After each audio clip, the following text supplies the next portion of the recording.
আমাদের গেছে দিন একই সাথে কতদিন, কত শত স্মৃতি মাখা মধু ভরা মায়া মাখা দিনে গুলো রবে অমলিন।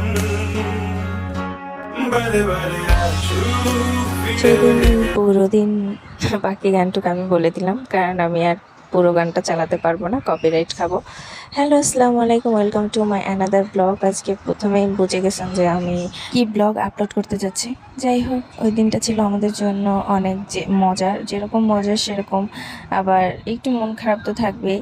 তো ওই দিনটা ছিল আমাদের এক্সামের শেষ দিন, এক্সামের দিন শেষ হলো, আর আমরা ভাবলাম সবাই মিলে একসাথে একটু সুন্দর একটা টাইম স্পেন্ড করা যাক। তো আমরা সবাই মিলে চিন্তা ভাবনা করতেছিলাম যে একসাথে খাওয়া দাওয়া করি সবাই মিলে, যেহেতু দুপুরবেলা আমাদের পরীক্ষা শুরু হয় 1টার দিকে, অনেকেই আমরা খেয়ে আসি না।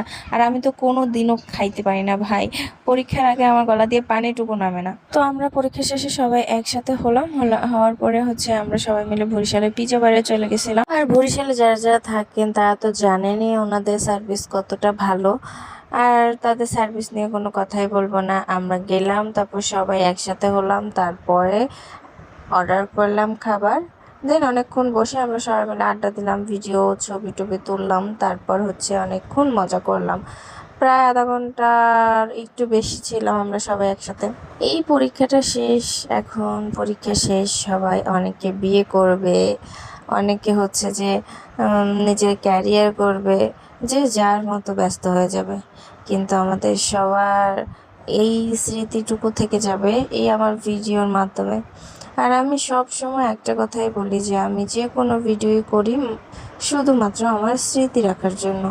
আমার আদারওয়াইজ কোনো কিছু প্রতি কোনো আগ্রহ নাই। আমার জাস্ট একটু ভিডিও করে রাখতে ভালো লাগে, আমার স্মৃতিগুলো ধরে রাখতে ভালো লাগে।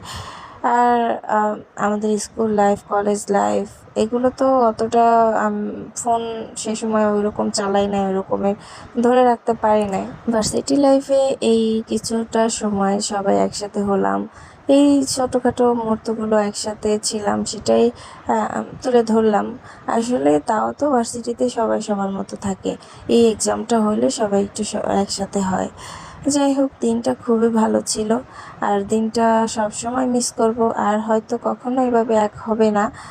আর এই সামনে আছে একটা ভাইবা এক্সাম, তারপর যে যার মতো যার যার বিয়ে, সংসার, ক্যারিয়ার, এইসব নিয়ে সবাই ব্যস্ত হয়ে যাবে। আমার কাছে শুধু থেকে যাবে এই ভিডিওটুকু। তো আমার কাছে এই স্মৃতিটাই অনেক কিছু। আর আমি যেহেতু একজন হাউসওয়াইফ, আর ভবিষ্যতে কিছু হতে পারে কিনা তা ঠিক জানি না, চেষ্টা করব। কিন্তু এখন আপাতত বাচ্চাদের নিয়ে ওদের ক্যারিয়ার করার জন্য ওদের পিছনে সময় দিতে চাচ্ছি। যাই হোক, আমার আজকের ব্লগটা করতে অনেক ভালো লাগছে, অনেক ইমোশনাল কথাবার্তা বলছি। তবে আমি ব্যাকগ্রাউন্ডে কোনো মিউজিক দেবো না, দিলে হয়তো আর একটু বেশি ইমোশনাল হইতেন। যাই হোক, আজকের ভিডিওটা এই পর্যন্তই। Thanks for watching. সবাইকে ধন্যবাদ আমার ভিডিওটা দেখার জন্য। ভালো লাগলে অবশ্যই লাইক, কমেন্ট, শেয়ার করে পাশে থাকবেন। আমার সত্যি এই ভিডিওটা করছি তখন আমার অনেক খারাপ লাগতেছিল যে এরকম আর কখনো ফ্রেন্ডের সাথে এক হবে না। সো আল্লাহ হাফেজ।